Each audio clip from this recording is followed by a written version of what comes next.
Diogo Jota, acompañado de su hermano, regresaba tras días de celebraciones con la cabeza llena de goles.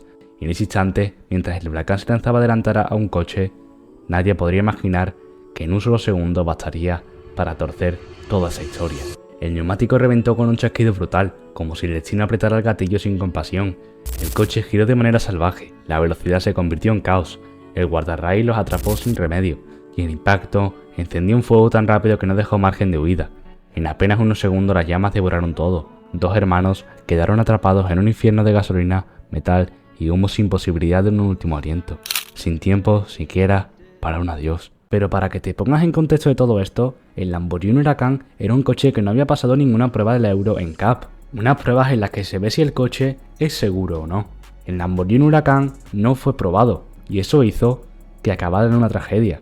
Pero si en vez de haber cogido ese coche Diogo Jota hubiera alquilado un Mercedes-Benz clase E, hubiera cambiado la historia, ya que es el coche más seguro según la Euro NCAP, pasando todas las pruebas con facilidades. El Lamborghini Huracán tenía una aceleración de 0 a 100 en alrededor de 3 segundos, con una velocidad máxima que supera los 325 km por hora, con un motor VT de 5.2 litros y con potencia máxima de 640 caballos, mientras que el Mercedes-Benz clase E tiene una aceleración de 0 a 100 en 7.5 segundos, y la velocidad máxima suele estar limitada a 240 km por hora. Su motor es un mild hybrid del E200 de gasolina con 4 cilindros y 2.0 litros capaz de entregar 204 caballos de potencia. El Mercedes suele costar entre 65.000 y 100.000 euros, mientras que el Lamborghini Huracán suele costar unos 216.000 euros y puede variar dependiendo de la versión. Porque si Diogo hubiera alquilado el Mercedes antes que el Lamborghini, la historia hubiera cambiado mucho antes. Y eso que la autopista A52 era puntos negros, es decir, que en esa autopista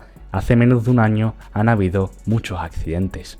Pero el final de Diogo Jota fue muy diferente, fue terrible y recuerda esto porque lo necesitarás más tarde. Diogo José Teixeira da Silva, nacido el 4 de diciembre de 1996 en Masarelos, Porto, nunca tuvo nada regalado. Fue un chico que peleó desde pequeño contra la lógica, contra las etiquetas, contra los que no creían que un niño de barrio pudiera romper la barrera de la élite. Sus padres le enseñaron desde muy pronto que la humildad era tan importante como el talento, y que un balón podría ser mucho más que un simple juguete. Podría ser la llave para un futuro. Diogo se aferró a esa idea como si fuera su única salvación. El Gondomar fue su primera casa seria. Allí pulió su capacidad de moverse sin balón, su lectura del juego, su instinto para aparecer donde nadie esperaba. Ya desde cadete se veía que aquel chaval tenía un hambre diferente, una chispa interior que no se podía comprar con dinero. Su gran salto llegó en el Pacos de Ferreira, donde debutó profesionalmente con apenas 17 años. Nadie le regaló minutos, tuvo que ganárselo a base de entrenamientos extenuantes, convenciéndose a sí mismo de que era capaz de enfrentarse a defensas de 30 años con la misma naturalidad con la que había jugado en el parque. En el Pacos lo recuerdan como un chaval callado, educado, pero con una mirada de hierro cuando entraba al campo.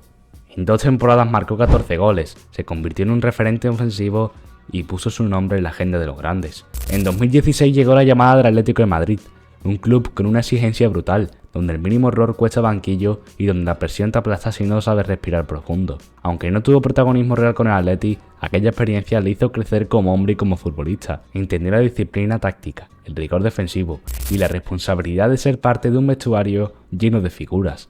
Y eso le preparó para lo que le vendría, porque el verdadero despegue de Diogo Jota se escribió en Inglaterra, en el Wolverhampton. Allí encontró un ecosistema perfecto, un entrenador que confiaba en él, un club que le abrazó como héroe y una grada que adoró su forma de dejarlo todo en el césped. Formó una dupla memorable con Raúl Jiménez, dos depredadores con química instantánea que desquiciaban defensas cada fin de semana. Diogo era vertical, agresivo, imprevisible, y tenía esa cualidad que solo los grandes delanteros poseen. Aparecía cuando más lo necesitabas, cuando todo parecía perdido, con un remate seco que levantaba la grada. En el Wolves marcó 44 goles en 131 partidos, y más que cifras dejó momentos imborrables, un hat-trick en Europa League, carreras imposibles al espacio, celebraciones llenas de rabia y orgullo. Se ganó la fama de hombre decisivo, de delantero valiente y de un tipo que nunca se esconde. Y entonces llegó el salto que cambió su vida, el Liverpool. Jurgen Klopp lo quiso porque encajaba en su filosofía como un guante. Trabajó sin balón, hambre de gol, sacrificio defensivo, la capacidad de reinventarse partido tras partido. En Anfield no tardó en demostrar que estaba listo para la élite más exigente. En su primera temporada fue clave marcando goles en Champions, salvando puntos en Premier, dándole al Liverpool una alternativa distinta, más vertical, más salvaje y más imprevisible. Su estilo encajaba con la esencia de Klopp: presión, verticalidad, valentía. Jota podía ser extremo, delantero centro, segundo punta, daba igual, siempre encontraba la forma de hacer daño.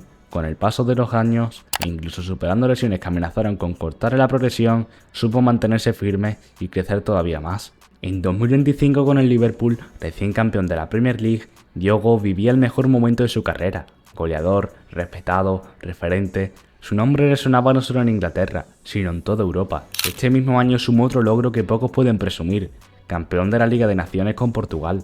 A la selección había convencido el cuerpo técnico desde el primer minuto. Su capacidad de adaptarse a cualquier esquema, su generosidad y su olfato goleador le hicieron indiscutible. Pudo compartir generación con Cristiano Ronaldo, Bernardo Silva y Bruno Fernández, y pudo destacar entre todos ellos. Más allá del fútbol, Diogo era un tipo familiar, discreto, de pocas polémicas, más centrado en sus seres queridos que en el ruido mediático. Con su pareja, Ruth de Cardoso, y sus 3 hijos, mantenían los pies en la tierra. En cada entrevista recordaba sus orígenes, la lucha, el barro de Gondomar, la infancia sencilla que le formó. Nunca se le olvidó de dónde venía y eso lo hacía todavía más grande. Por eso su muerte duele tanto, porque era el mejor Diogo Jota que se había visto nunca, porque había derribado muros que parecían imposibles, callando bocas, ganando respeto, porque estaba listo para seguir escribiendo historia. La carretera se convirtió en su última pesadilla, de aquel reventón fatal, y la muerte llegó sin avisar y se lo llevó todo por delante, dejándonos un silencio atronador imposible de rellenar. Hoy queda su legado: más de 60 goles con el Liverpool, más de 20 con la selección portuguesa, partidos inolvidables, remontadas imposibles y sobre todo el recuerdo de un tipo honesto, trabajador, humilde, que vivió el fútbol y murió siendo uno de los mejores del momento.